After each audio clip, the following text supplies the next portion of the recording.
Welcome to our, what is today? Tuesday morning session. Just one moment here while I get you my monitor. The market's just opened.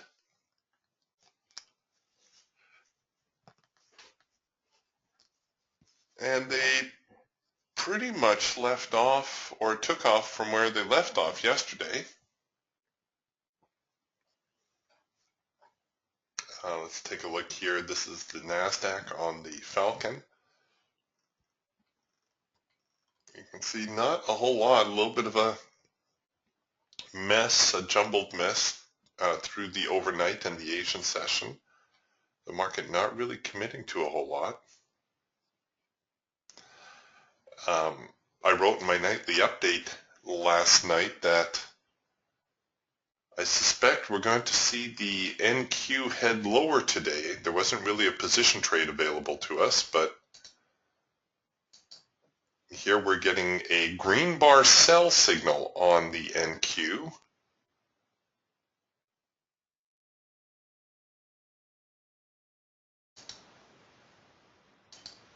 And I might be a little bit more aggressive with that one, actually. Oh, you know what? I'm gonna give it to the low of this next bar. That's going to force it to flip the ATR over. So what we have here is we have a green bar sell. Notice it's against the ATR, but with my logic counter, I can tell where this bar will finish. Now, on the one hand, you can see I'm having to give up about, what is that, 45.18 to 45.15. I'm going to have to give up 3 full ticks in order to get my entry. And this is right out of the opening bell. Not always the best time to be trading.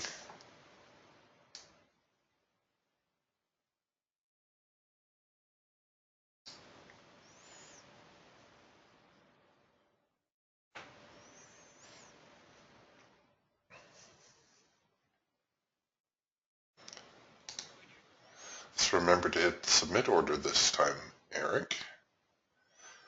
And a lot of times when you get a signal this early, I'll also just take a single contract on it. And in fact, as it's retreating, if it gives me a chance, there we go. I'm going to take a single on this one. All right.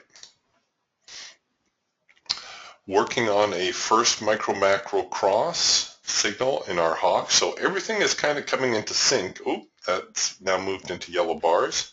So we'll ignore that. You see all these yellow bars that we have going on here again? This is an obvious chop zone. So as I mentioned to you before, when you see areas like this, the best thing to do, or the safest thing to do, is to actually let the market get outside of here, retest, and then look to buy, or get down below, retest, and then sell.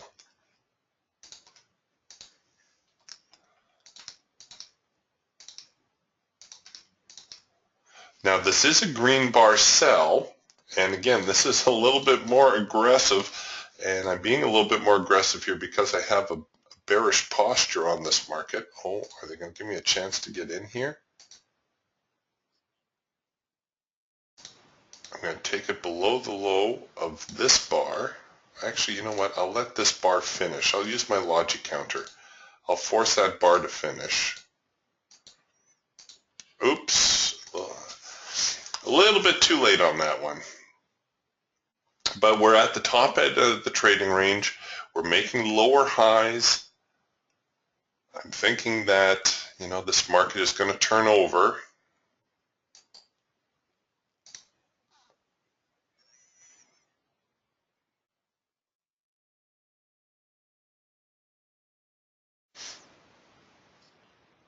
All right, well, that might be enough. We've got the one order pending here.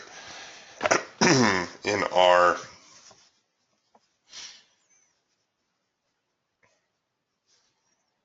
eagle. Sorry, I drew a blank there for a moment. And maybe I'll just leave it at that for now. There's no point in chasing things about.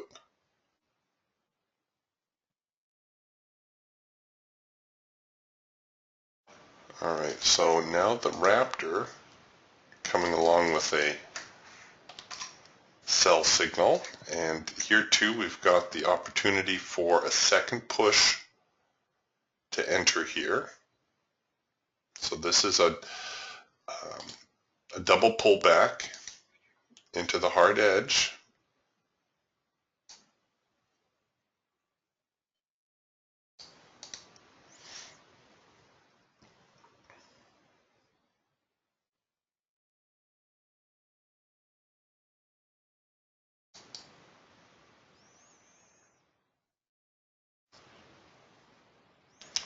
And that one's back into yellow bars too, so we can cancel that one. All right, well, they're kind of stuck in sideways mode at the moment.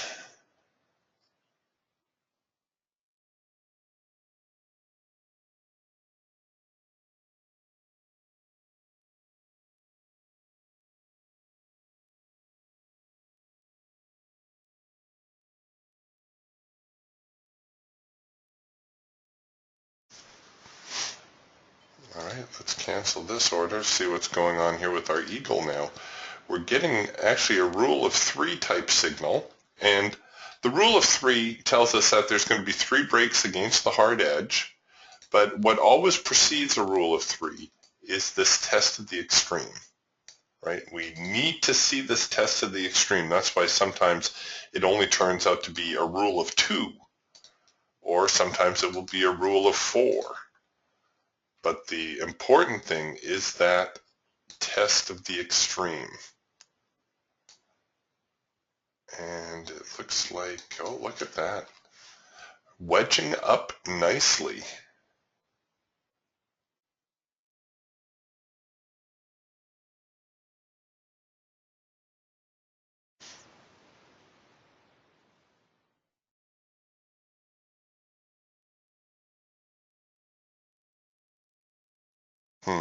Thanks, Jim. Jim says the market internals are kind of even up right now. The advanced decline is only about 100 to the positive, which is very mild.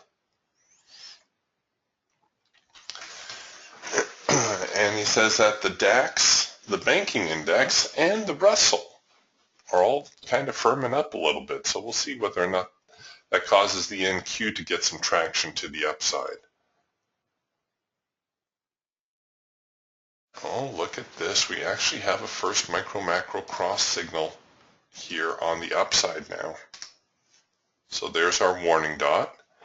The problem with this one is, again, covering the position. Oh, well, I don't need to worry about it, do I? We're back into yellow bars.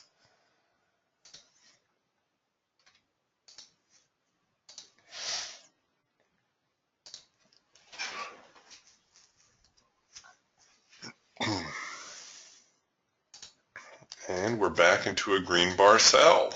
Wow, what a flip-flop of a market.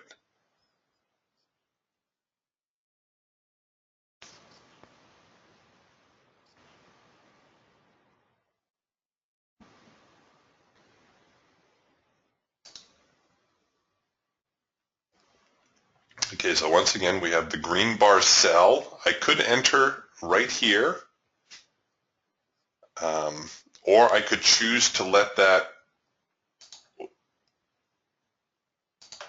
get that order, or I could choose to let the logic counter tell me where that bar is going to finish. Oh, come on.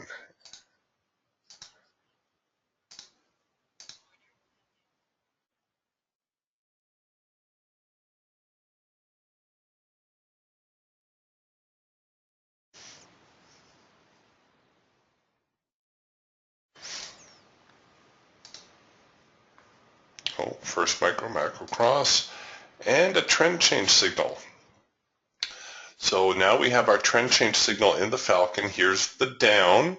Here's where the trend line changed color. Here's the up. Look at this, actually a triple dot off of this support. That may result in a bounce.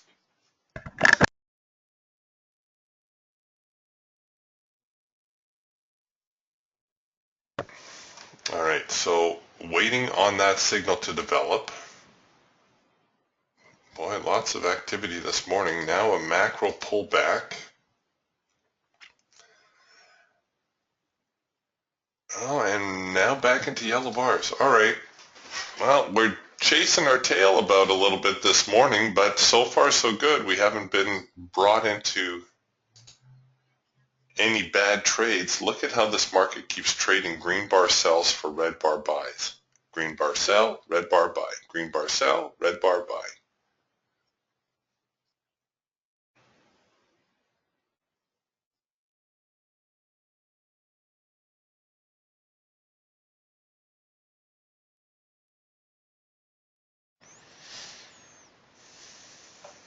And here we go again.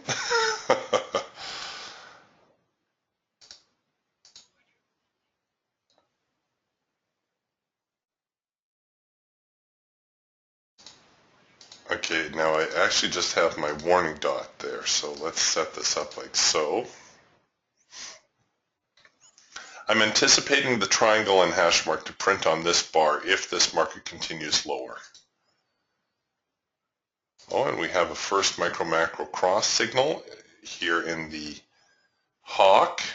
So that would have occurred right here. Now this one's a little bit more desirable because it's printing near the bottom. We have had the test of the extreme, so you could probably set up something like this. Oh, look at that. They're just failing before the targets. Oh, they're scoundrels.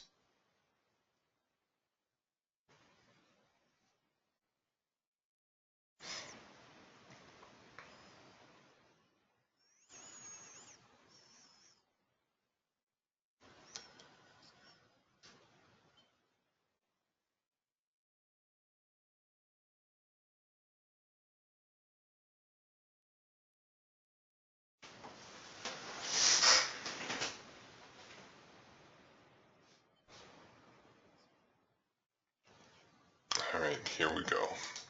So we had a late filter entry signal while I was watching the Eagle. We had a late filter entry signal occur right here in our Falcon. High probability signal, that gives me a little bit more confidence in the Eagle trade also.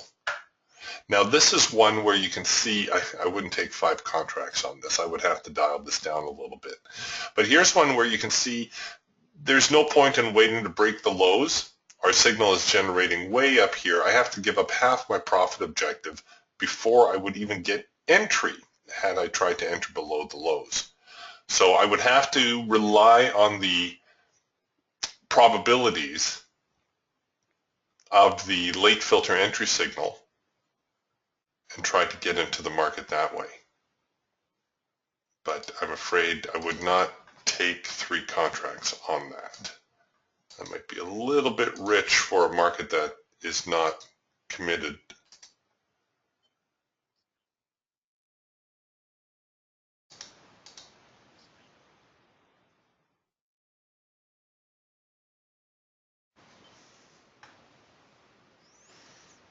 Wow. What a mess this morning.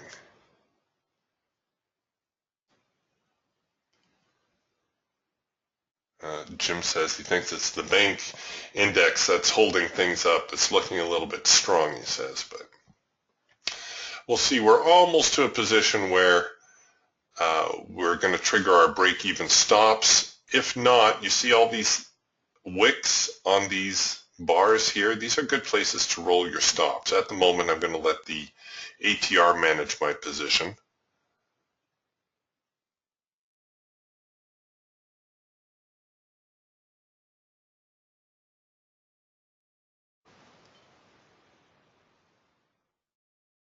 The stops are actually in a pretty good spot at a moment, given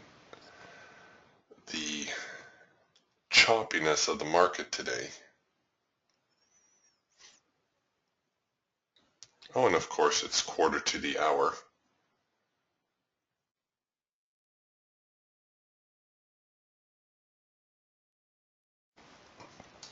So you see the trouble the market is having staying below here. Normally we would see, as I've mentioned before, this breakout, testing the support, coming back, retesting it, and then the subsequent failure. They're a little bit slow getting around to that. Not exactly textbook, but we're making lower highs, which is good. We got to knock out, oh, there we go. We took out that low. Almost to our break-even stop on our eagle. Come on, there we go. All right. Well, the trade's at break-even now, so we'll see whether it continues from here.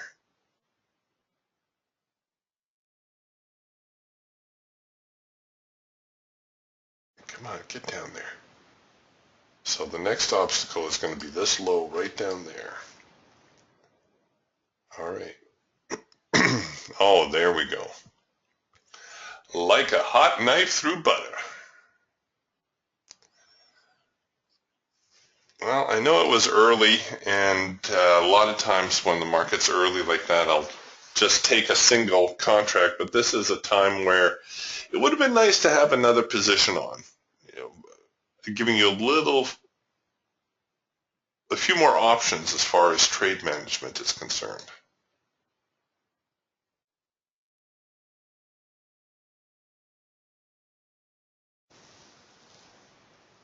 Come on, boys and girls.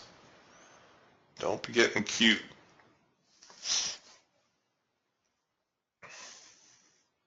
So here's this retest now.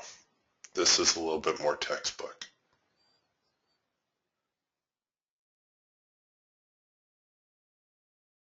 Come on, keep going. There you go.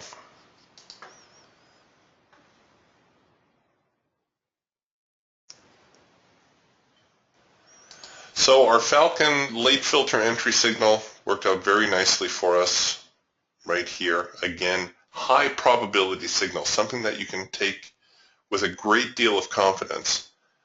The late filter entry signal, however, is one of these signals that normally doesn't crop up too many times within a trend. So we have one here, we have one here. That's okay, but if we get a third one, I start to get a little bit suspect. Now, it's not to say the third one won't work out. The problem with the third one is that, hey, we've got a market that's in decline. Sooner or later, there's going to be some profit taking going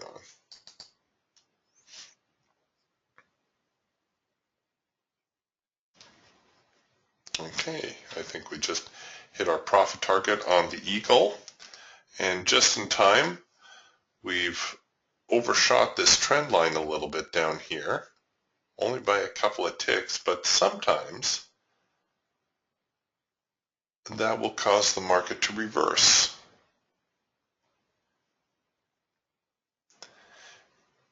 We'll see. I'm not talking full reversal here, obviously. I'm talking more like pullback reversal.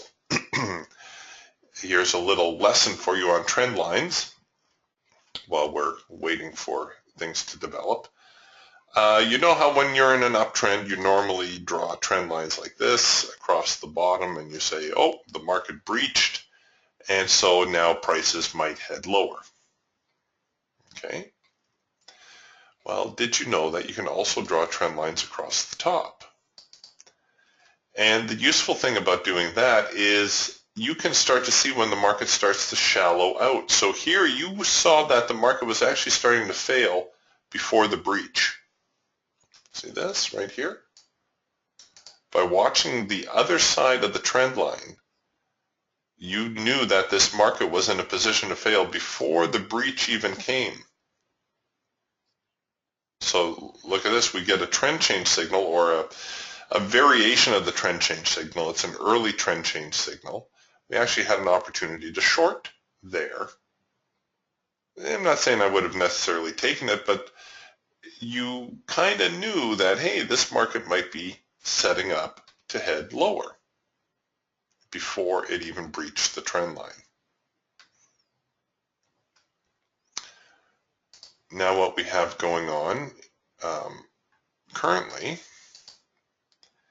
is the market has overshot the trend line, the opposite of what we were just looking at. Where it shallowed out, here it overshot the trend line, and that many times too will lead to a reversal. So don't hesitate to throw some trend lines across your peaks and valleys on your chart. They're just visual aids, but when you see something like this happen, see, here's a sell signal. People are going to be writing me and they're going to be saying, Eric, why did this sell signal not work out? Well, now you know. You've overshot the trend line, and so now you're in pullback phase. It doesn't mean the signal won't work out. It just means that, oops, sorry, pushed the wrong part. It doesn't mean it won't work out. It just means that you're probably going to take some heat. So if I saw the signal printing like this, and let's say it's not, but let's say that it was a late filter entry signal, something that I deem to be a high probability signal, something I feel I should take, even though it's at the bottom end of this trading range, even though it has breached the trend line, that doesn't mean that the signal won't work out eventually. It just means that I'm probably going to have to risk it way up here above this swing high. I'm going to have to formulate my trade like this to allow the market enough time to sort itself out before engaging my profit objective.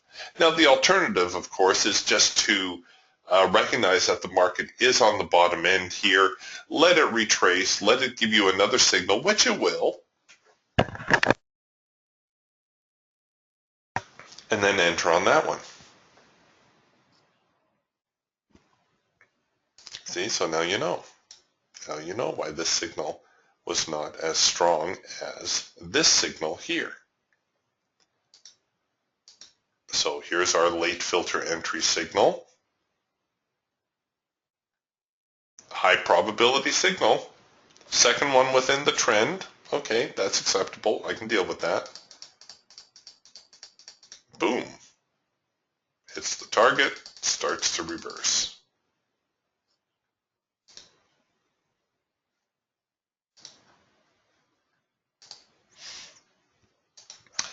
And here on the Eagle also we hit our high probability target. I think we can be a little bit thankful here because where did we get in? Did we get in about there?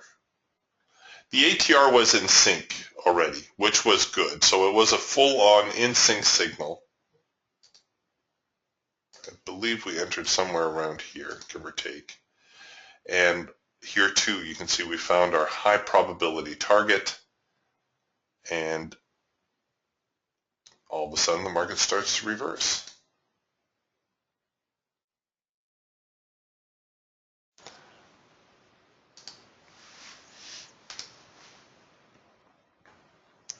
We probably could have shot a trend line across these lines here.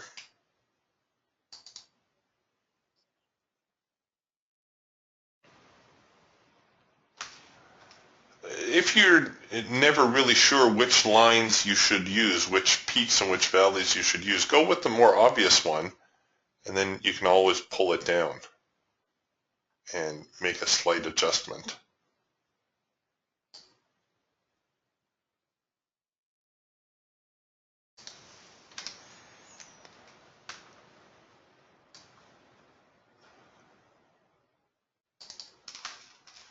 But it's not a science, it's just a visual aid.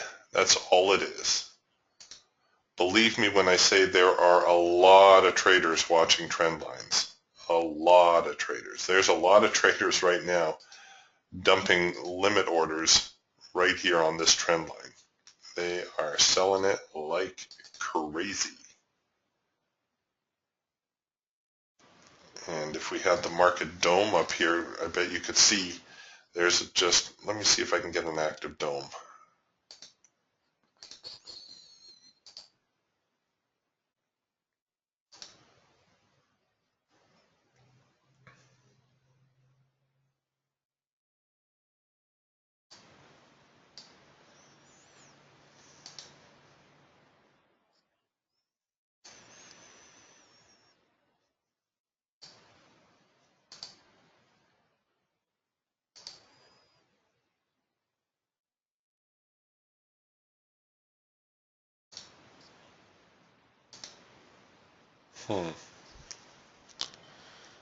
What's wrong with my dome that it's not working? This is the dome, by the way, for those of you unfamiliar with it.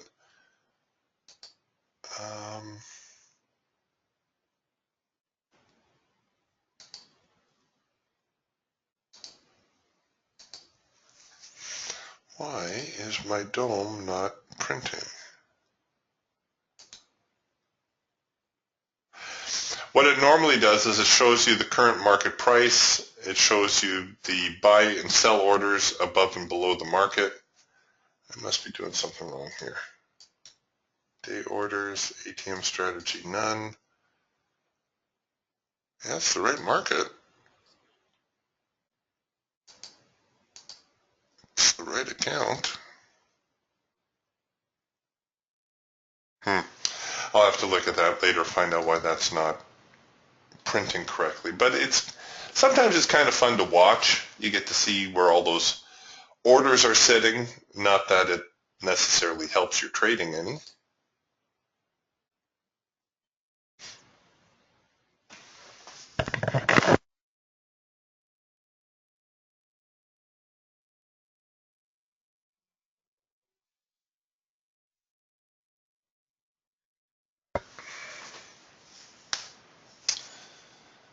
All right. So a little bit of a recovery now by the NASDAQ traders.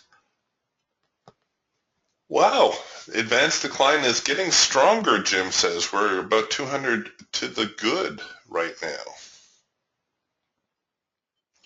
A lot of traders consider anything less than 400 to be neutral.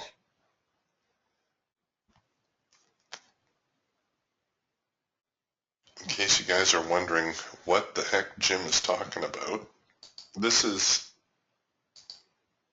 might as well take a moment here and we'll talk about market internals. Let's see if I can get an advanced decline chart.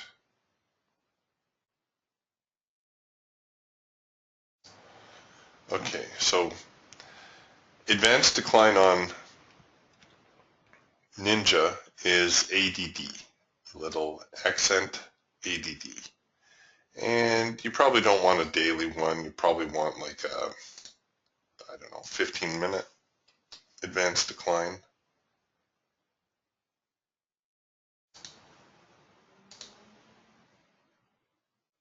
Let's see if it builds one for me. I don't know if I even get advanced decline on this data feed. Oh, looks like I do. All right, there is an advanced decline chart. So all this does is tell you how many stocks are advancing and how many are declining. Yep, simple as that. And this is based on the New York Stock Exchange. The notion is that if the advanced decline is positive, there are more buyers than sellers. Well, there are more buyers than sellers. Therefore, the stock index should rise. If the advanced decline is negative, there are more sellers than buyers, and the advanced decline or the stock index should head lower. That's the notion. So when you hear me quoting these numbers that Jim tells me about, he gives me the play-by-play. So right now the advanced decline is positive. Now notice yesterday the advanced decline started positive and look at how it tailed off. And yesterday the market was pretty much flat. Well, I've only got a few days here of advanced decline data. A lot of traders consider anything more than 400, positive 400 or negative 400 to be the buy or sell zones.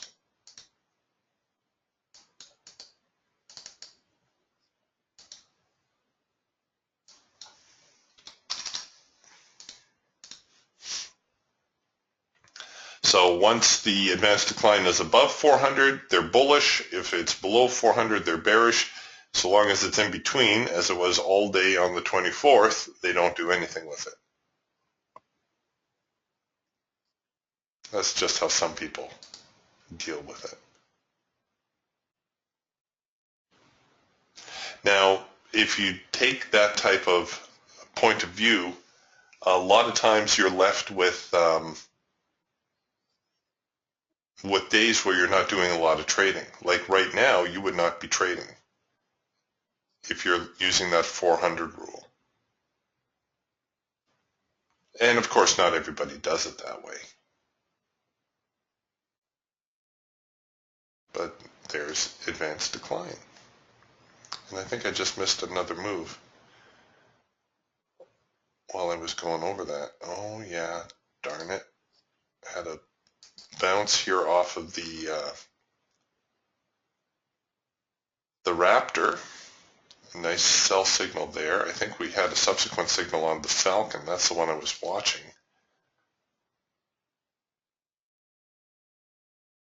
So this is where they came into the trend line. They came out. We generated a sell signal right here. The trend line was green, so the Falcon was a bust on that one. I bet we caught it on the Eagle, or the Hawk, though. Yeah, here's the green bar sell.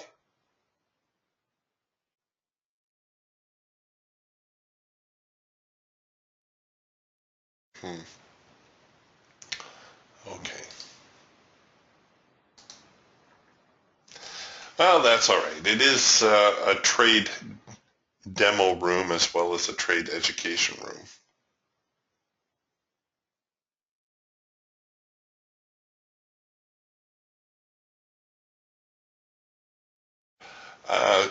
Joe is asking, Eric, do you need a special add-on to get the advanced decline, or does it come with regular futures feed? It does not. It's not always included because it is off the New York Stock Exchange floor. A lot of times it is an extra. Ooh, baby! Look at this. After we had this reset, you see, when the market kind of resets itself, everything starts over. So our trend line got out of sync. Our filter is out of sync. This is on the Falcon, of course. Then we come back with a late filter entry signal right here. And look at the follow through on that. Oh, man. I hope somebody was able to hop on board there. Here in the Raptor 2, we got a nice bounce. The Eagle, a nice with trend signal. Oh my goodness, folks, this is a day you can, just as fast as you can place the orders, this is one of those $1,000 days. These are the days, normally I say I only take about 2, maybe 3 trades a day. These are the kind of days where I'm taking orders almost as fast as I can click the mouse.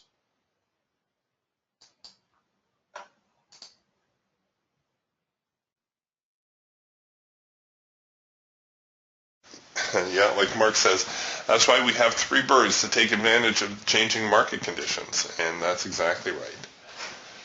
That's exactly why we have the 3.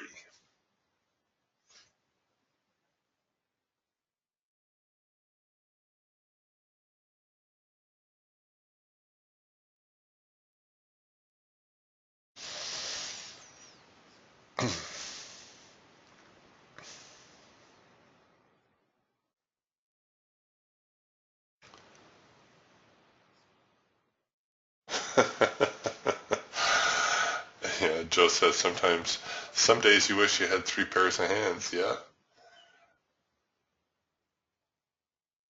Yeah, this is the kind of day where you want to go just grab as much as you can.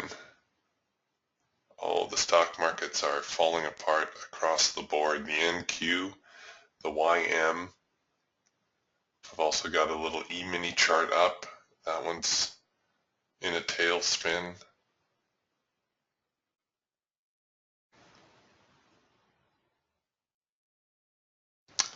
Can't really say it was a surprise to anybody. The stock market was kind of overextended. I think a lot of people have felt that for a while.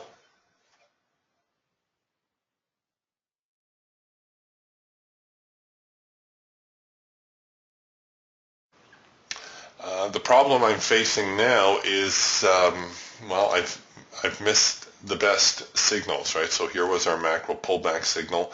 Here was our first micro-macro cross signal. Now let's take a look at how this one printed. So the micro line, macro lines cross, everything goes out of sync, everything comes back into sync. So we know this is a high probability signal. But where do we cover this? Right? We don't just want to cover it really tight, even with our ATR stops. That might be a little bit cozy. When in doubt, I'm always looking at the macro line as a place to cover. So the macro line kind of flattened there. It's got a little bit of a hump in there. That's kind of where I would start my trade initially. Why? Well, because when the market falls quickly like this, there is a chance that it could develop into a macro pullback, or perhaps even a 4-arrow consolidation. So I don't want to strangle the trade before I even have a chance at finding the profit objective. Alternatively, my entry is here. 1, 2, 3 ticks, 4 ticks. I could enter on the other side of that low. That would give me a little bit more confidence with running a tighter stop because I'm forcing the market to take out the lows. Let's see if that worked. No, brought you in. Oh, it did. Just held us in long enough. But you see that did develop into a macro pullback. So when you see the market come down quickly like this, sometimes you need to disregard your stop strategy and say, that could pull into a macro pullback type trade. Let's take it here. Let's cover it up here, and just gives you a little bit more comfort level. Crude oil just took off like a bandit. Let's get the crude oil chart over here. See, I'm taking too much time explaining stuff today. Here was a nice trend change signal in crude oil. Trend line goes out of sync, or I shouldn't say out of sync, goes red to green. Here is our trend change signal. This is our high probability trend change signal. This is the leg that changes the trend line color. Here is the counter move. Here is the with trend move. Here is our signal. The signal always tends to develop near the top of this formation. Here's another one. Trend line changes color. Here's the leg that changes the trend line. Here's the counter move. Here's the signal that comes with trend. And once again, you can see it develops near the top of the formation. This is odd. Here's a late filter entry signal that, well, depending where you placed your stops, you may not have been able to ride this one out. Honestly, with crude oil, I probably would have risked my stop down here, ended up getting tagged if I didn't already run my stops up a little bit tighter. It would depend where I had my break-even stop. And it looks like we're getting a late filter entry signal now in crude. So there's the signal printing. Can I risk it down here? Oh, I can. Oops, wrong button.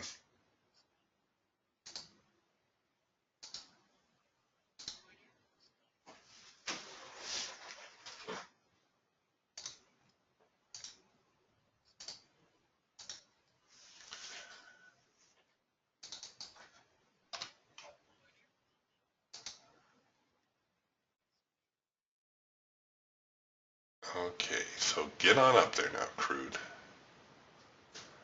Let's see. Ideally, I'd like to keep my stop Well, I had my stop initially down here. I think I'll hold my stop just a little bit longer. See, for me personally, I like to give the market a little bit of room to sort itself out. If it hits my break-even trigger, well then, fantastic. Yeah, I hit the break-even. Now you see these bars with these tails? These are ones where I could roll my stop below. That just gives me a little bit more information about the market, that there was a struggle going on here. The buyers won, so I'm going to run my stop below there. So there you go, a nice little hit and run, late filter entry signal, high probability signal on the Falcon. I tell you folks, you could make a career out of spotting late filter entry signals, trend change signals,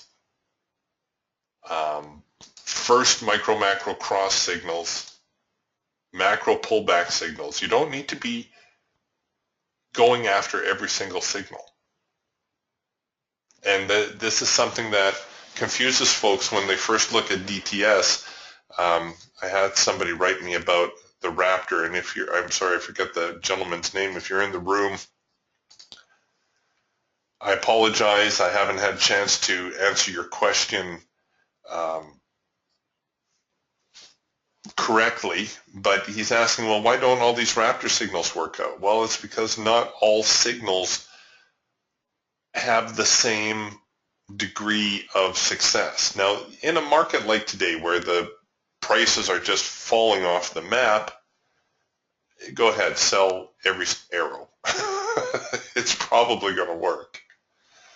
But in a day like yesterday where, you know, the market is a little bit more iffy, you need to be a little bit more conservative about your signals, right? You need to look for things like double pullback signals. Goodness knows we had lots of those. You need to recognize the yellow bars and look for their swings, right? So long as the yellow bar swings are occurring lower, so here's a yellow bar swing, and this is something that I'm just starting to work with. You see how the yellow bar swings are heading lower. So long as that occurs, you can keep concentrating on selling the market. But when these yellow bar swings start going like this, you know, all over the place or perhaps even higher, then you got to question what's going on. That, and you need to identify that, hey, maybe this market is range bound. Maybe I need to look for the test and retest. You know, there's certain things you can do to protect yourself as a trader. Unfortunately, we still need to use the old noodles sometimes.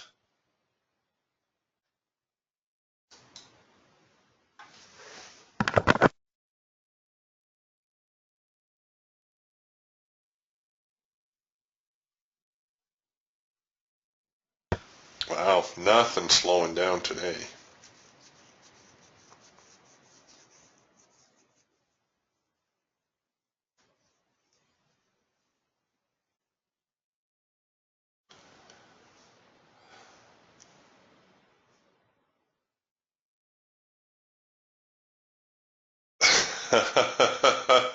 I like Joe's idea here. Joe says we need to come up with a system, with a voice command system, where we can shout orders when we see them. Our own home-based pit. Sell! Oh, yeah. Joe hits it on the head, though. He says a lot of times people forget that DTS is just a tool. And that's exactly right. It is a tool. He says your ability to read and to get the feel for the market is first and foremost. And it is very true. You know, it's like any tool, like a chainsaw. I have seen people carve elaborate sculptures with chainsaws. But of course, a chainsaw can be a very dangerous tool also.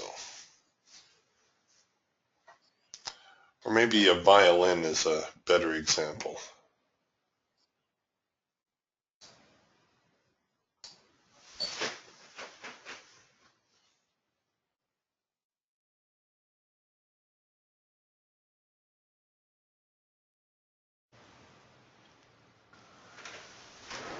where you put the violin in the hand of an amateur and it's just a squeaky instrument.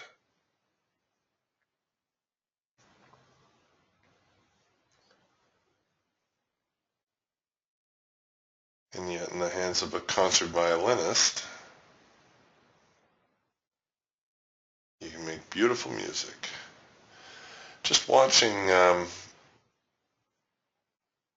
what's going on here, they seem to be moving a little bit more sideways.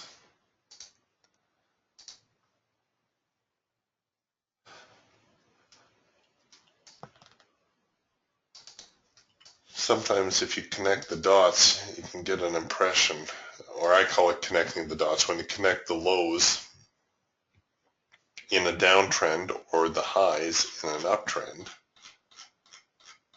you can get that feel that the market is starting to turn over,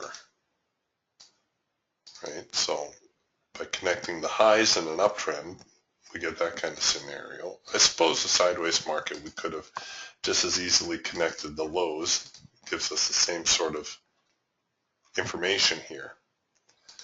But look at what's going on now. If I follow the lows, we're starting to get a little bit more shallow.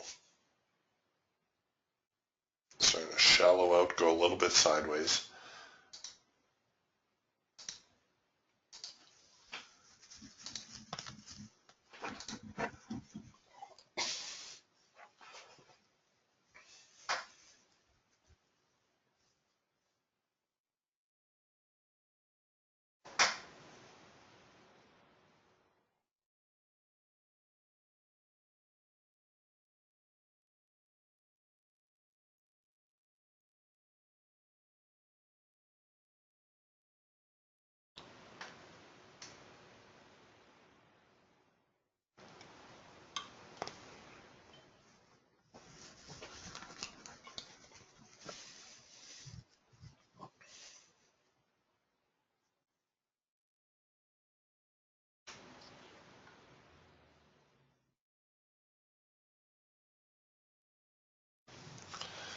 Okay, Joe is asking if I can pull up the E-mini, which I will do, and Mo is asking about gold.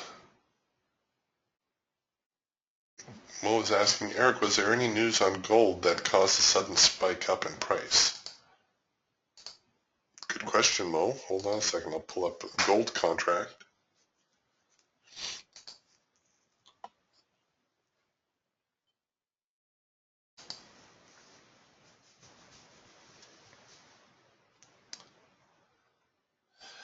The gold market will tend to move opposite the stock index also, right? So if the bottom is falling out of the stock index, people are going to scramble for another investment. They're going to pull their money out of the NASDAQ or the E-mini, and they're going to look to throw it somewhere else. So that's probably why gold spiked, is because the stock index was heading lower. Let's take a look at the E-mini on the Falcon. Nice trend change signal right here, top of the hour. See, there's the part that moves the trend line, changes the trend line color. Here's the part that comes back, the counter move. So we have the down, up. Here's our down portion. Signal fires. Boom. Down she goes. Falling down the stairs. A little bit of an upswing in the overnight, but quickly, or rather quickly, fell apart.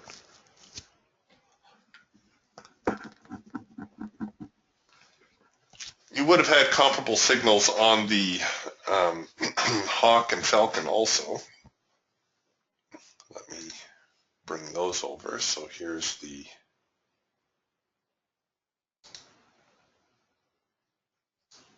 Hawk. Nice first micro macro cross signal, almost printing the same time. Looks like it actually printed about a minute later. Green bar sell signal, which you could have taken if you were paying attention. Couple of things going on here. First, notice we're keep making lower highs. That's the tip-off that this green bar sell might actually work. And also, we're making lower lows. So unless we see a test of the extreme, it's unlikely that this market will head higher. So that's why that green bar sell was a fairly probable sell. And you can see hit the profit objective, came back with the first micro macro cross at the lows, and this was really an instance where you were shooting fish in a barrel. The market had no chance.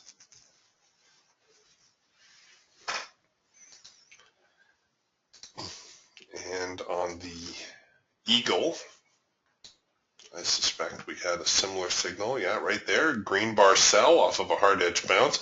Looked a little prettier than the one we were watching in the NASDAQ. The NASDAQ one was hopping all over the place.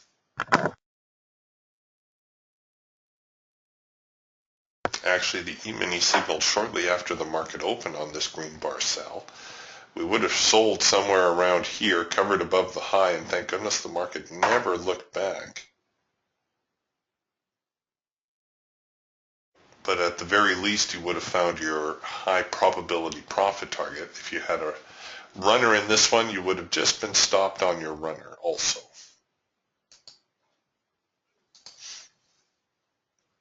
Okay, let's take a look at the gold market now. Here's gold on the Eagle. And that spike in prices started to occur just as the E-mini was falling out of bed.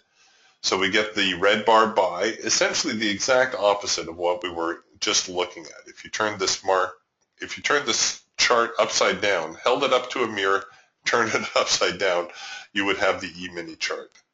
It's the same thing, upside down but backwards. Sort of. No, not backwards. Upside down.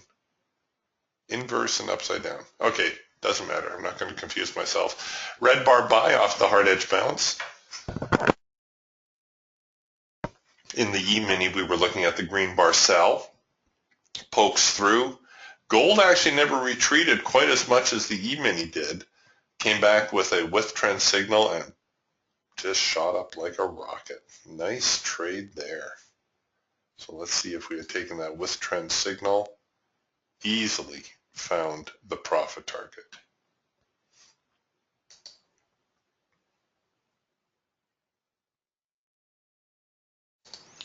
So I think that's what was going on there, Mo, is it wasn't so much anything peculiar to gold, rather the big rally in crude oil and the decline in the stock market. Here's gold, nice trend change signal just near the top of the hour. So here's the up, here's the down, here's the up, and they never looked back. A little bit of a trend line touch midstream.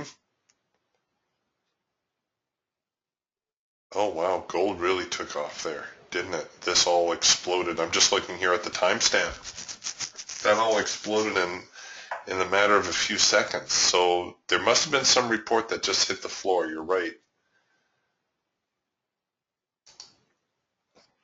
Let me see if I can find out what it was.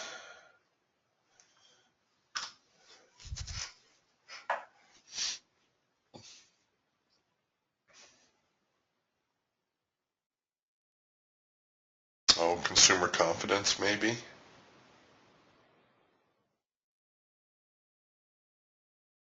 Yeah.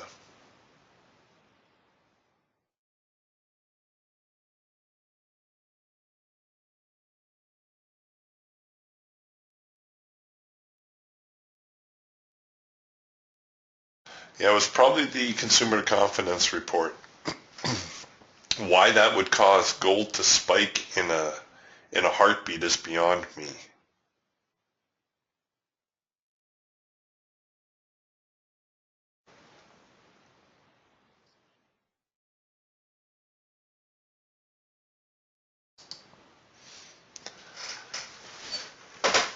But the talking heads will be looking for some sort of reason behind it.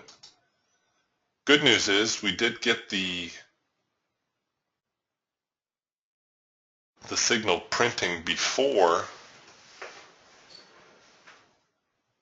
the spike.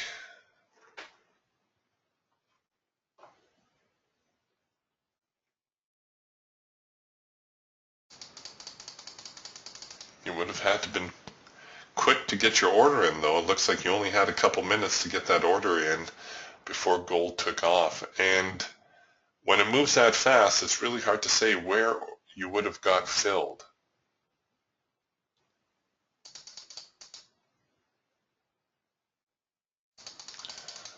Paul is asking, Eric, I was just wondering, what would be the largest number of contracts you can trade on the NQ and get filled?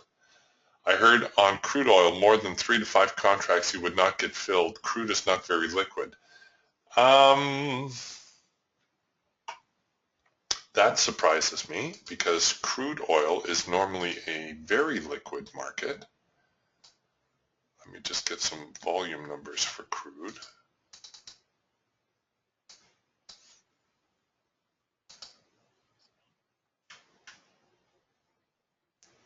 Hold on a second, I'm going to show you how I'm doing that. So what you want to do, if you want to compare volume, is you go here and you go to your, there we go, market analyzer. This is what we want. And you're going to get a box that looks something like this. And if you right click on it, you can add an instrument. So let's say we're going to add crude oil. So we get the bid, ask, and last price. Well, we don't want that. We want to change our columns. So we can remove, remove, remove. And you can go average daily volume. I think that's the one I want.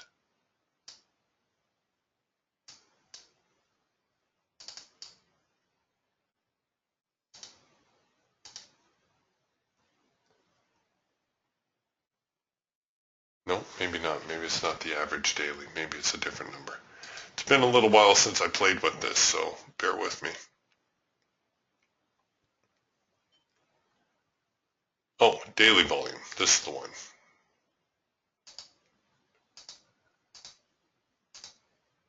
There we go.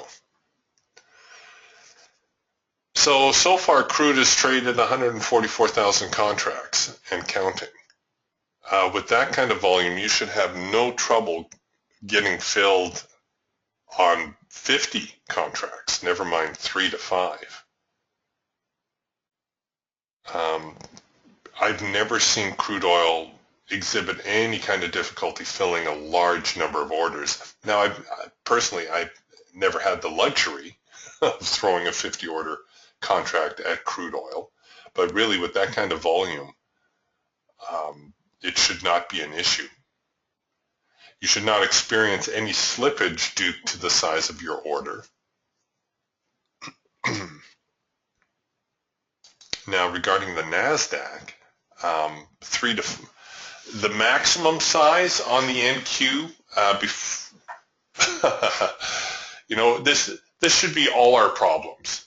Trying to find a market liquid enough that it doesn't slip when we place a large number of orders. The E-mini is the king market, of course. If you're starting to trade a position where you need to get 100 orders on, the E-mini is the only market that will absorb 100 orders and not even flinch. The NASDAQ will flinch at 100 orders, but not terribly so. You might have to leg in. You might have to throw in 20 orders at a time, or maybe 30 at a time.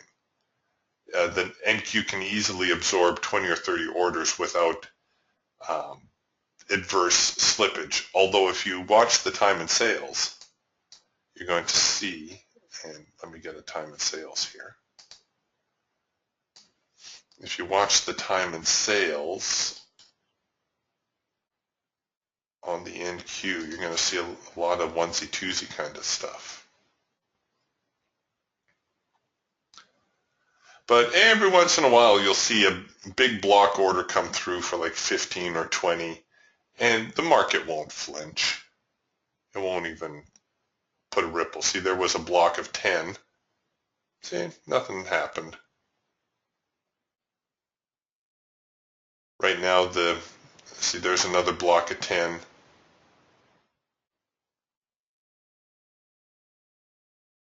So there's 30 on the bid. There's a block of 20.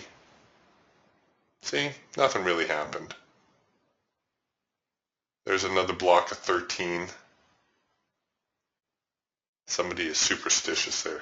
They're playing their Fibonacci numbers. Here's another block of 20. And the NQ is just swallowing it up.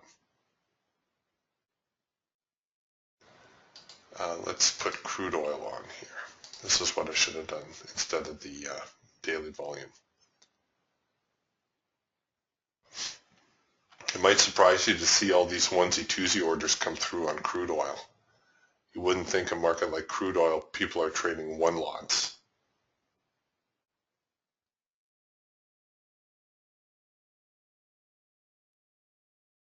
See, there's 22 on the ask. The bid's a little light right now. So if you threw in an order, oh, see, there's 30 or 40 on the ask. If you threw in an order for 20, and there was only, say, 10 on the bid, you might slip a tick or two. See, there's 30 on the bid now. So the volume is there.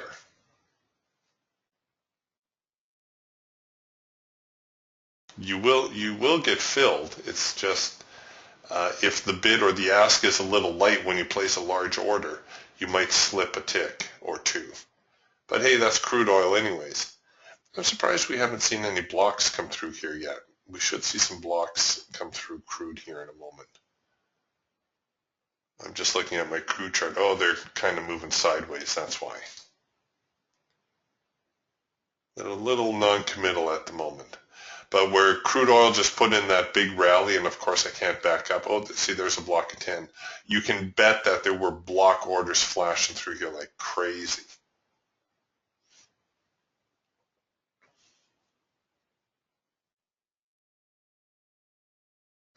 But these are some of the world's most liquid markets. Let's take a look at gold. So here's gold. You can see there's 50 on the bid. See, there's a block of 21 coming through on gold.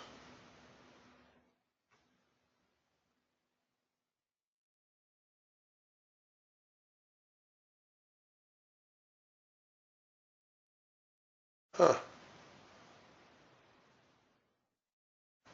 Yeah, a lot of onesie-twosie stuff coming through on gold right now. Oh, there's a block of 10.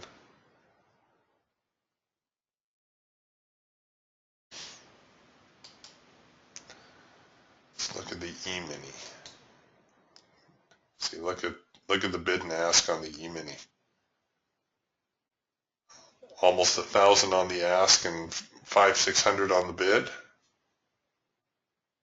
This is where the volume goes to play. Few onesie-twosie orders, but you see there was a block of 40 that just the market absorbed. There's a block of 35 and another block of 20. See, look at those block orders go through there.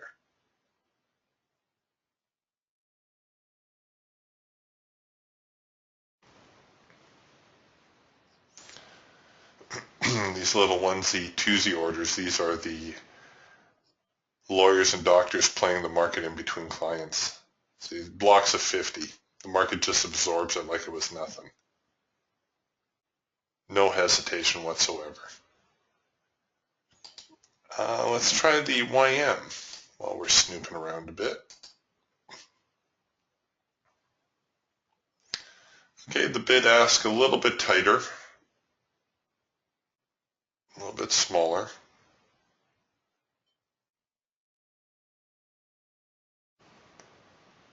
But you could still, looks like you could still throw in a 10 order block and the market wouldn't flinch.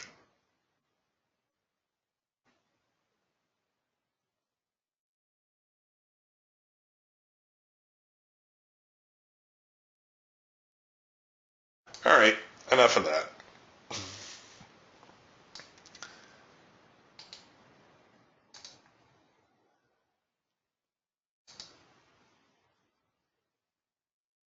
Oh, just one more time. This is the SPY. Now, of course, these are shares. That's kind of fun to see.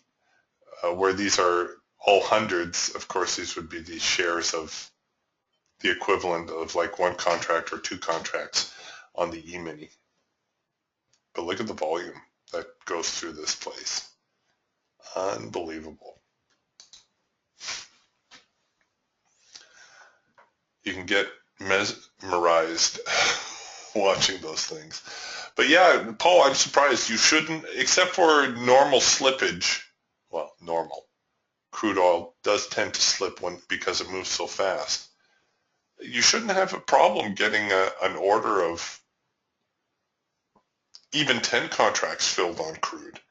Here, just for giggles and grins, let's do that. So I'll set a quantity of 10, and we're going to. This is not a signal, folks. Well, it is. It's a first micro-macro cross, but I'm goofing around here a little bit. Let's see how badly we get slipped. So we're at 57.41. I am in sim, so I have the luxury of trying this.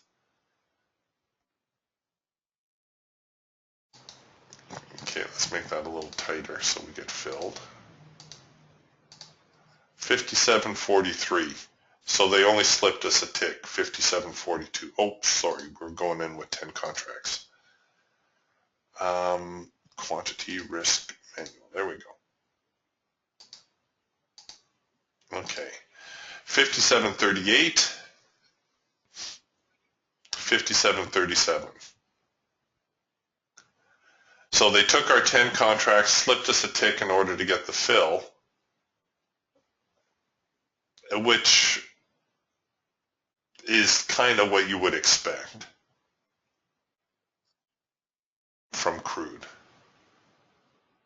But it still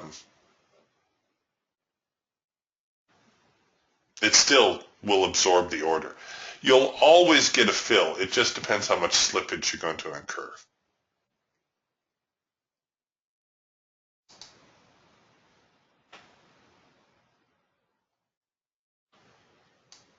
There will always be market, or there will always be orders there to pick up however much you throw in there. It just depends, like I say, how much you're going to get slipped to get the fill you want.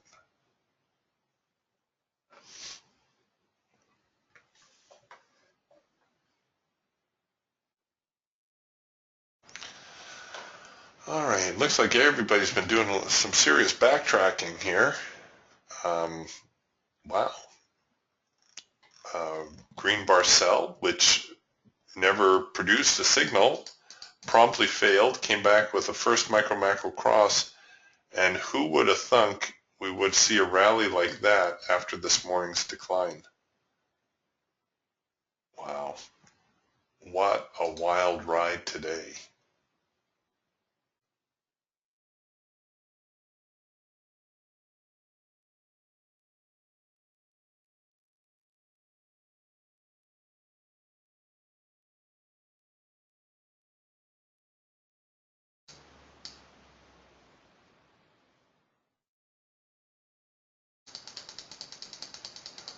Ooh, Mark's done a whole lot of typing here. Hold on a second, Mark.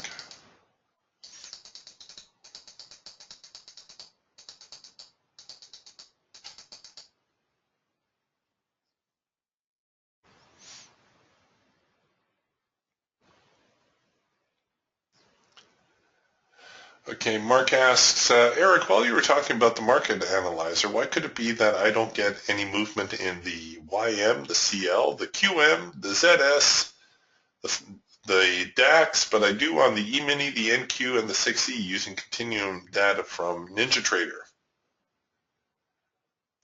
My account is with NinjaTrader. Do you know if Continuum provides the data I'm missing? I'll check with my broker too, but it seems strange that I wouldn't be able to see the YM or the CL. Perhaps I'm not knowledgeable enough in this area yet with NinjaTrader because I primarily have only ever traded the E-mini. It does depend on your data package, Mark, and which exchanges you are subscribed to. So yes, ask your broker. Ask your broker what's going on, which exchanges you have access to. Like for instance, with the data feed I have now, I'm not subscribed to the Russell. So if I want to trade a Russell type instrument, I need to trade the mid-cap, the EMD, which more or less mimics what goes on with the Russell. So while that loads,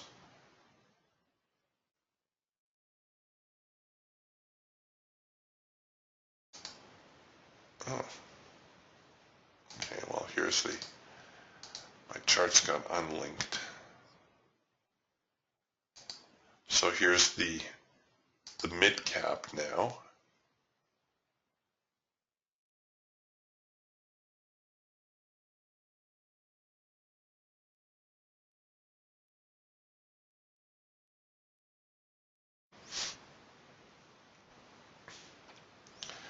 And this would be a crude approximation of what's going on with the Russell. The mid cap is the S&P 400.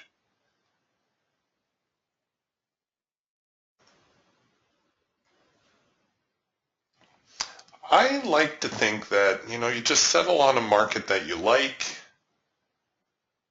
something that has decent liquidity, and then stay with it. All markets will have good days. They'll all have bad days. It's kind of nice to have a little bit of a blend. That's one reason why I don't necessarily watch all stock indices. Why I'll watch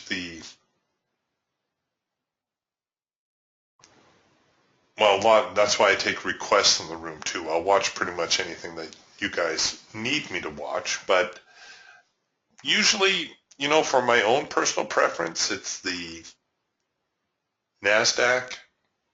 I think that's probably dollar for dollar the best market available to the small spec trader, because you can get some great moves, right? Look at the moves that we got this morning on the NQ. Just great opportunities.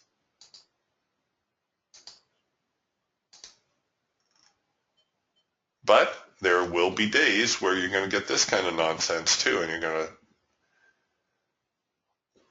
not going to have anything tradable, or if you do try to trade this, it's going to take some money out of your pocket. So you need to have a little bit of self-discipline. For those kinds of days, well, that's why I watch things like soybeans, or soybeans is perhaps the most liquid of the grain markets. Soybeans are nice. They tend to pick a direction and stay with it. Crude oil, I'll be honest, I watch crude oil mostly for your benefit. Crude oil is not one of my favorites, even though it can make you insane amounts of money. It's also a very, very volatile market to trade.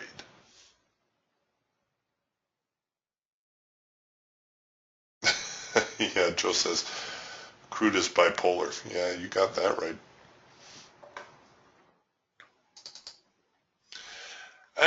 Actually, on a day like today, crude oil isn't too bad. It's made some decent signals. We get a decent signal. Here's a late filter entry. Types of signals that we can take with a reasonable amount of risk. We don't have to risk a whole lot on this trade. We have a swing low that we can place an order here. I could take a onesie for about 250 bucks. I think we actually took this trade and I risked it down here. I gave it the second swing. Okay, so $400. It's not a deal breaker. Yes, it would be unpleasant to lose $400, for sure it would. But it's a high probability signal, something that you can kind of get behind, and the market gives you a chance, runs up, hits your profit objective. So days like today, crude oil, not so bad. Inventory days, forget it. You know, in the trading room, you'll see me bracket the range if there is one, and buy above, sell below. I'll be honest with you, that's a little bit of theatrics. It's an open house. People want to see you take trades, and sometimes sometimes I'll hit it, and you know it'll look. It's good fun. It's good fun to do in sim, but it's to put real money behind it. No, I think you're just kind of asking to get spanked.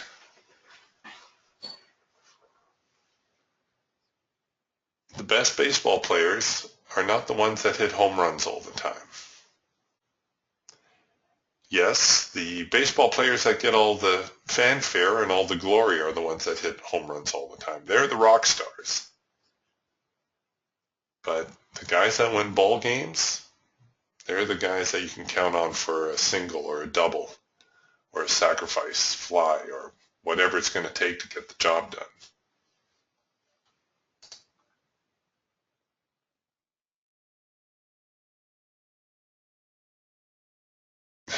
Yeah, like Joe says, a timely bunt. That's right. Just advance the players. Okay, I've been doing too much talking, not enough trading, so I'm a little bit out of touch with where we are at the moment, but I don't know. This almost looks like a larger retracement. Let's shoot another trend line here because it looks like that one moved.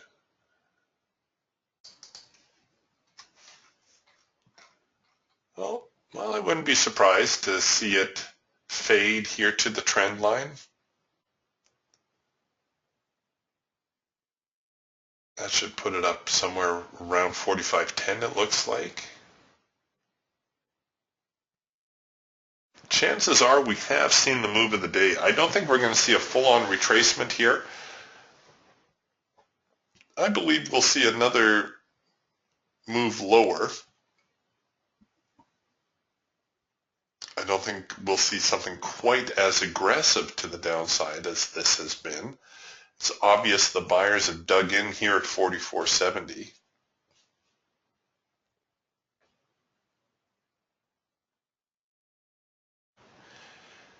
And you know what? Honestly, even though I missed the better part of today's move, I'd be pretty happy with that. We nailed a crude oil trade for a couple $100, nailed a NASDAQ trade here for a couple $100. We traded our system. We kept our composure. Those are the kind of days that I like. Whether I pull four figures out of the market today or not, that's beside the point. Oh, actually, we nailed two trades in crude, didn't we? We got an Eagle trade also for a couple $100. So we're up 600 today, and we only took 3 trades. Joe's asking, can you show the Russell? No, I don't have the Russell in my data feed, but I will show you the mid cap, which will be the mirror image of the Russell, or carbon copy, perhaps.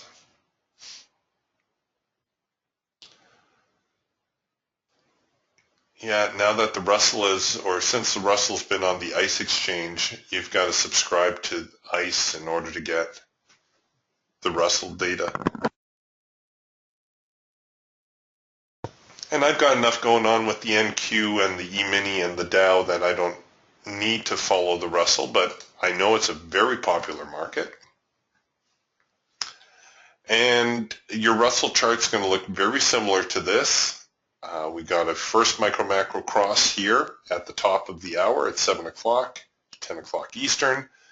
Boom, down she goes. Very easy trade to have a runner on. And then the quick reversal with the first micro macro cross to the upside. Now, I will be honest with you. This would have been a tough first micro macro cross to take. Why? Because we don't have a test of the extreme yet. Everything is saying this should fail or at the very least give me a deep retracement of some sort before we get one of those. So when I'm setting this up, I would enter there, yes, but where am I going to cover this? Well, at the very least, I should cover here. Ideally, I should cover down there. I wouldn't be able to afford doing that. So can I afford this? Yes. So that's what my first micro macro cross would have looked like. And I'll tell you, I would not have expected this. No way.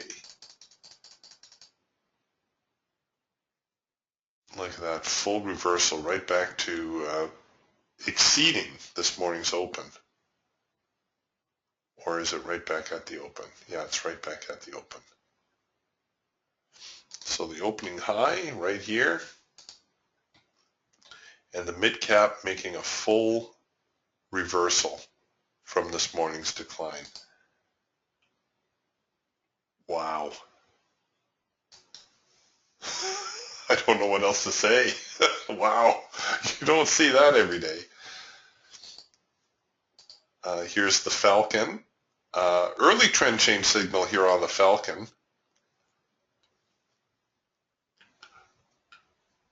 Now the early trend change signal occurs just as the trend line is flipping over. The tip-off to the early trend change signal is this whole test of the extreme pattern that we keep looking at, right? This down, up, down pattern. Would have been a little bit more difficult to catch here, but I would not have been opposed to it given this lower swing high. This moved, well, surprisingly, it moved a little bit too quickly, or something was going on here that we didn't get a Falcon signal. That is very unusual. Then on the Eagle, we should have a sell signal. Yes, we did. Nice green bar sell. Nice green bar sell and with trend signal, and then the bottom falls out. And let's take a look at the Raptor. Let's not leave the Raptor out. Double pullback on the Raptor here. So into the hard edge, out of the hard edge, generates a full-on signal. Boom, down she goes. Yep, everything was in sync.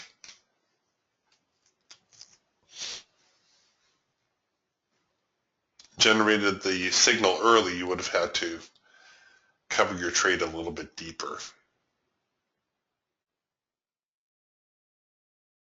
Yeah, whenever you get into that hard edge, that's something to be on the lookout for. Can't believe we've retraced all the way to the highs. And just a straight shot up, too. That's rare. You won't see that every day.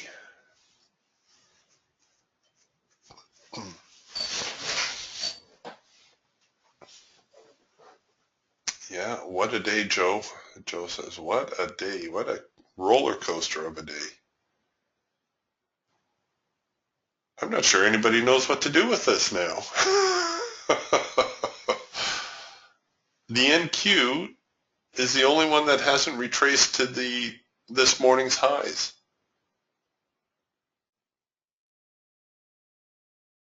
Well, I think the YM is a little bit light too. Yes, the YM's come up a little bit short of this morning's highs. See that trend line that we drew up there? Here we are, we're almost there.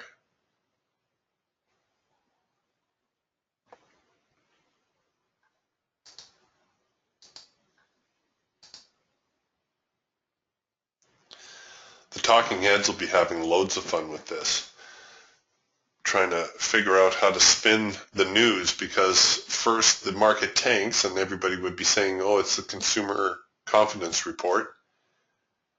And how did they justify the market rallying all the way back up to the daily highs?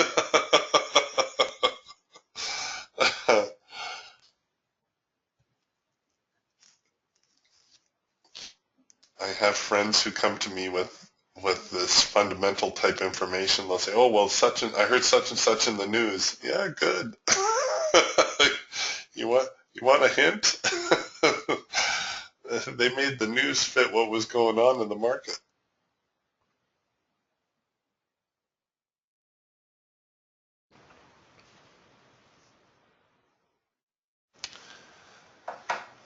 Fantastic, Joe. Joe writes, he says, I've been looking at your ultimate support and resistance suite. The market seems to respect those lines pretty well. I'll be adding that to my trading arsenal soon. Yes, I am quite proud of these. I have to say there's a whole lot of math that went into these things. You have, with the ultimate support and resistance suite, and this is something you can use on any chart, not just the DTS chart. You have an assortment of 21 lines. Only twice have I ever seen the market blow through all 21 lines. The red ones are, of course, the market's a little bit more bearish. These blue ones and the gold one is your median line. That tells you you're in the middle of your assortment, so relatively neutral. Primary support, primary resistance, these tend to be your strongest three. Once the market gets past those, then you tend to have a little bit of a bullish or bearish bias. Omar El Tuki, the Forex trader with DTS, always liked using these as a confirmation tool for his signals. So here, for instance, if the Falcon was generating a signal and he was below the primary support, he would use that as a signal that the market is going to honor this support area, continue lower. He would also use them as profit objectives and places to hide his stops. So he would have a profit target down here, he would have a profit target down here, and he would also roll his stops above them in order to, try to keep himself on the right side of the market as long as possible. So yes, thanks, Joe. I'm very, very pleased with how those turned out. And like I said, there was a whole lot of math going into those, trying to account for different market variables, and forecasting is always difficult.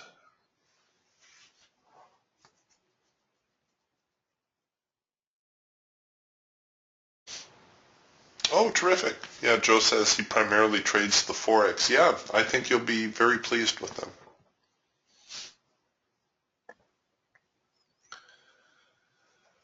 Okay, we're getting another trend change signal here in the NQ. So here's our down, up, down pattern. You can see we're going to print a signal near the bottom of this formation.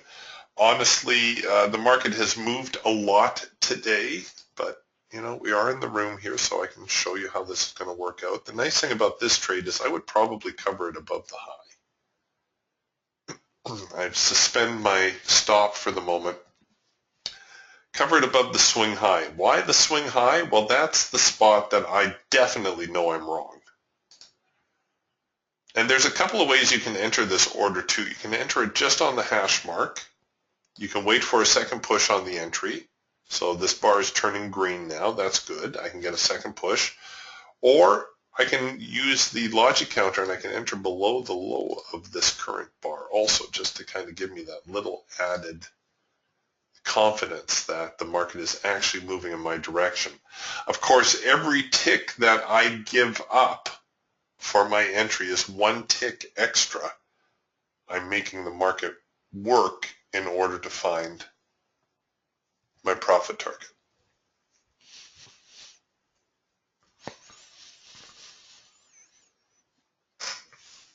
So honestly, if you're looking for a trade to take, this isn't the best looking trade at the moment. You can see how the market has slowed from what it was doing earlier.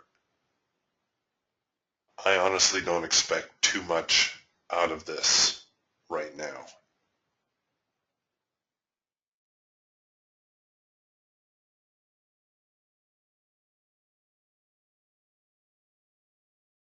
All right, and we're into green bars, so that's enough reason for me to cancel that order. Starting to get these clusters of yellow bars, which is characteristic of the market moving sideways.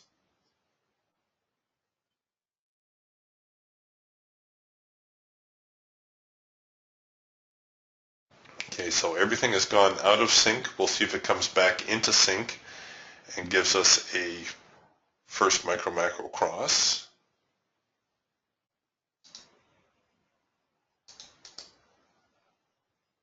Joe asks if I can take a look at the euro. Absolutely. Put the euro up here in a second.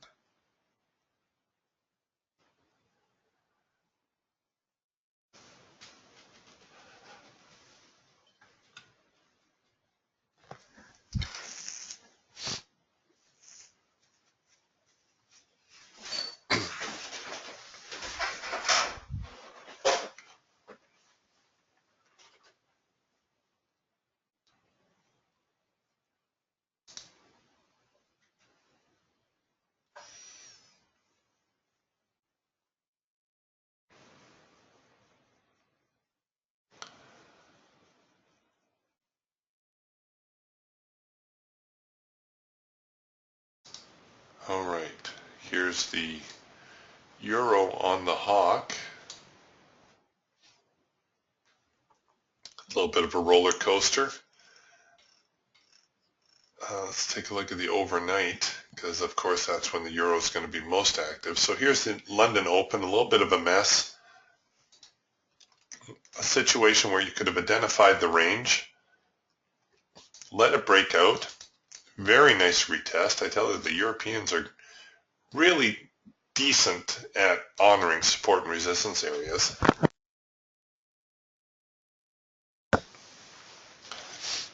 So here we get this test retest. Oh, and it also happens to be a first micro macro cross signal. How do you like that? Nice move higher, dips into a red bar sell. No test of the extreme here yet, or sorry, red bar buy. No test of the extreme. See how quickly it came down? You can always use it just as an early warning. You can set up to sell it should the signal fail, but the lack of a test of the extreme suggests to me that maybe, just maybe, we're going to see a little bit of a run up to the upside before the market turns. And there you go. Now you have your test of the extreme. So a nice session for the most part. And now we're back into this sideways nonsense that we saw off of the open, pardon me, or off the North American Open.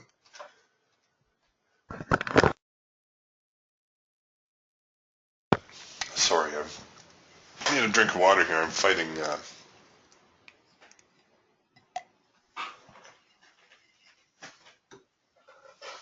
sorry about that. Throat gets a little dry talking all morning. So here's this morning range. Here's the breakout. Here's the retest. Generated a macro pullback signal. Now again, this is one of those higher probability signals. When you're looking at a trading range like this and you get the breakout, ideally you don't want the market to drift too far back into the range. Drifting halfway is acceptable. Anything further than that, you start getting a little bit dicey. So if the market had drifted all the way down here and then started to give me a signal to buy, I would be a little bit suspect because we've drifted very, very low.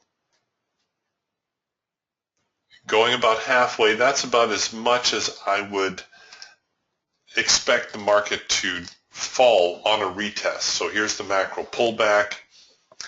And it's one of these situations where I'm probably going to dial down the risk amount.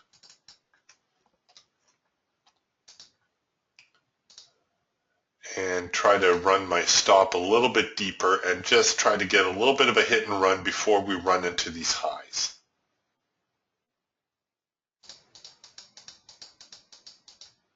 So there we go. We hit our profit objective. Nice little, notice the retest once again. Right, there's that characteristic pattern that you can look for. Gives you, even though this particular trade doesn't fit any of our hawk signal per se, it is still a trade that has structure to it, something that gives us a little bit of added confidence. And away you go. So now we're back down here and the whole thing begins again. Oh, no signal off of that last rally. Technically a first micro-macro cross signal. I think the Europeans are going to start rubbing the sleep out of their eyes, though, because it's got to be getting pretty close to the close of their session, or I think their session is closed already. 8 o'clock. Yeah, I think they're done.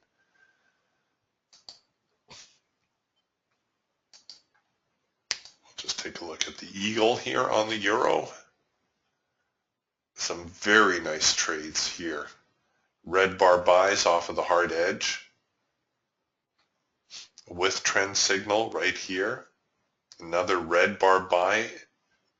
Signal comes into sync. Wow. Great opportunities across the board today.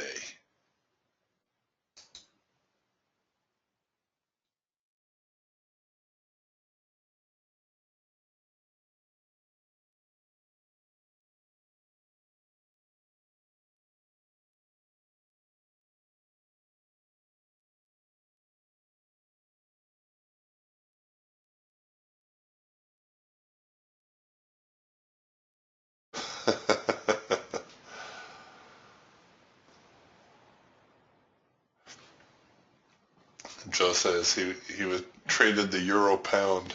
He says I traded the turtle, the euro pound. Yeah, that could be a little bit sluggish.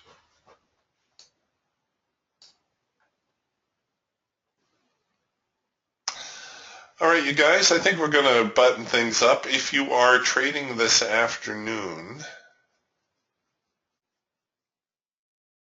wow. I'm tempted to say we're going to see the stock index head higher still. I think the NQ, oh, we just had a first micro-macro cross here in the NQ. This is a signal where, given the proximity to the macro line and where the signal printed, it should have printed somewhere around here because it's printing a little bit late. If you're going to be buying this, I believe you're going to have to risk it rather deep in case this develops into a macro pullback. But I'm thinking that we might actually see more of a rally. Maybe not from where the market is right now. We might see a little bit of a pullback first. We'll shoot a trend line across the bottom here.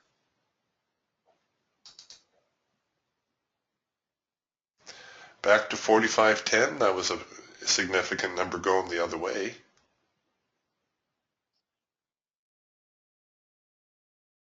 And I don't know. I'm almost thinking we will see them push higher still, believe it or not.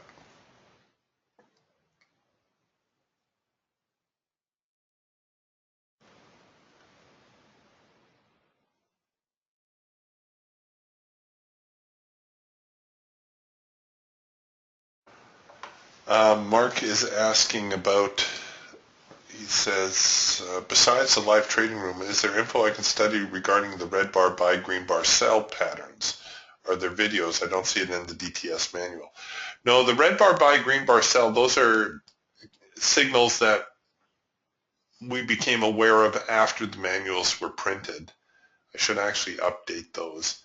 I don't have specific videos for them. I will make some, but quite honestly, Mark, it's not that difficult to spot. Hold on a second though. Let me find you a different chart because the NASDAQ is a little bit of a mess today. What one? Oh, I think gold had a good one.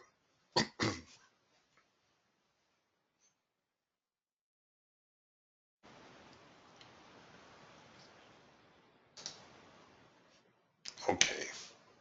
So the red bar buy, it's a buy signal. It's going to occur when your band is bullish. All right, so we're ignoring green bar sells so long as we're in a bullish band. We're looking for red bar buys. Red bar buys occur at the hard edge of the band. Always. Sometimes they'll even occur a little bit below the band, but that's why we pay attention to the band itself. Let me see. See here, it fudged the band a little bit, but the band was still bullish. And you can do this on your own also. You can roll back in your chart. See here, it broke the band, but the band was bullish. It's still a red bar buy.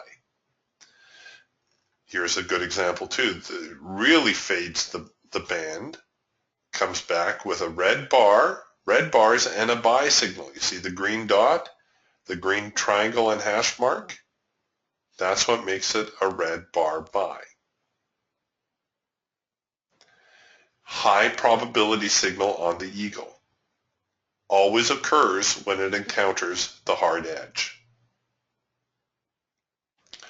Very often I like to have the ATR in sync. So here, this particular signal is stronger than this signal here because this signal is still against the ATR.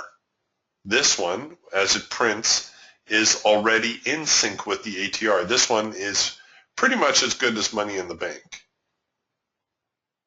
When you see that print, go ahead, load up, because it's probably, the chances that it will fail are very slim. The green bar sell is just the opposite. It occurs in a downtrend. Well, let's find a downtrend. It also will occur when you encounter the hard edge of the band. Sometimes it will fudge the hard edge of the band. You get green bars and you get a sell signal. So you get a red warning dot and a red triangle hash mark. This one should have worked, but it didn't. Or did it? No, it didn't.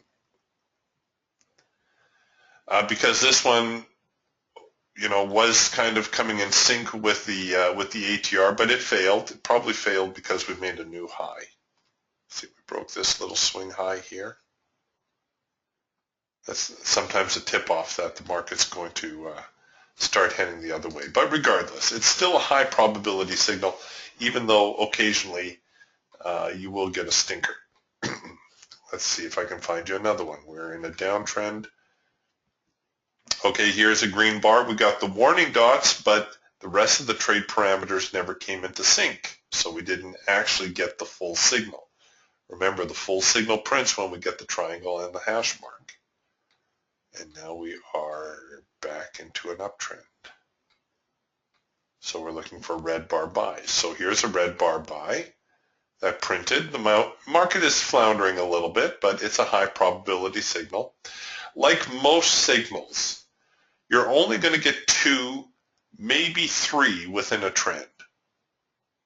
These are not the types of things that go on indefinitely.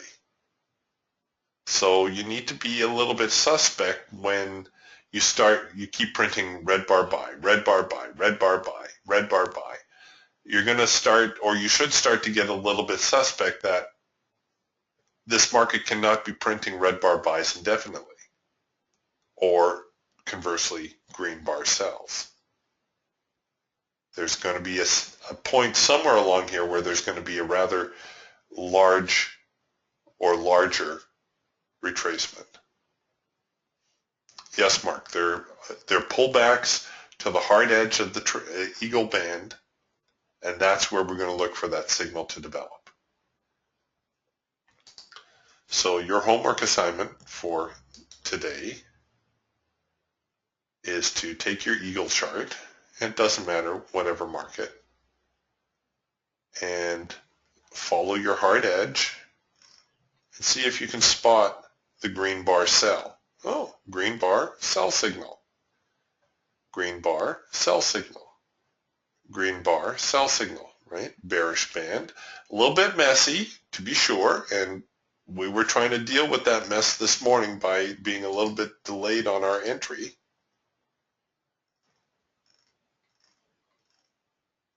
And this will give you some confidence too. Go through your chart, find your red bar buys, look at the result. How did that work out? Follow your hard edge. Here's another red bar buy. Make a note of how many red bar buys you get within a trend. See, here's one that went very deep and was very slow. Here's the warning dot. The signal does not print until here. This one, I don't think I've ever seen one take 5 bars to develop. Here's another one. Broke the hard edge or encountered the hard edge. Comes out, and there's the follow through.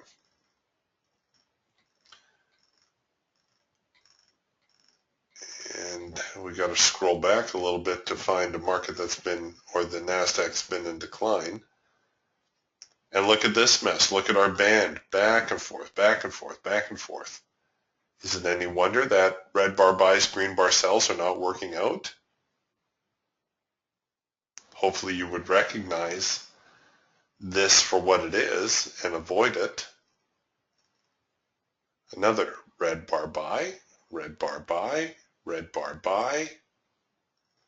Yes, this one came up a little bit short. These things are not carved in stone. Sometimes it'll break the hard edge a bit. Sometimes it'll come up a little bit shallow. Finally, a couple of green bar sells. A little bit of a downtrend. Green bar sell, green bar sell. Starting to go a little bit sideways. These green bar sells are in sync with the ATR. These green bar sells are against the ATR.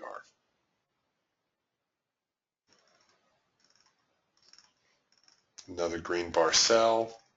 All right, so that's something you can do on your own. Just take a few moments and scroll back through your chart. You'll be amazed at how much you will find and how much you will learn about your signal as well.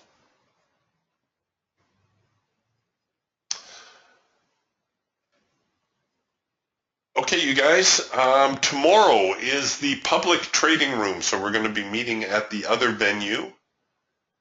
I hope to see you guys there. And yeah, if you're trading this afternoon, oh gosh, I want to say we're going to see a little bit of a bullish bias, but I don't know. Crazy day today. Hang on tight. All right, we'll talk to you later. Bye for now.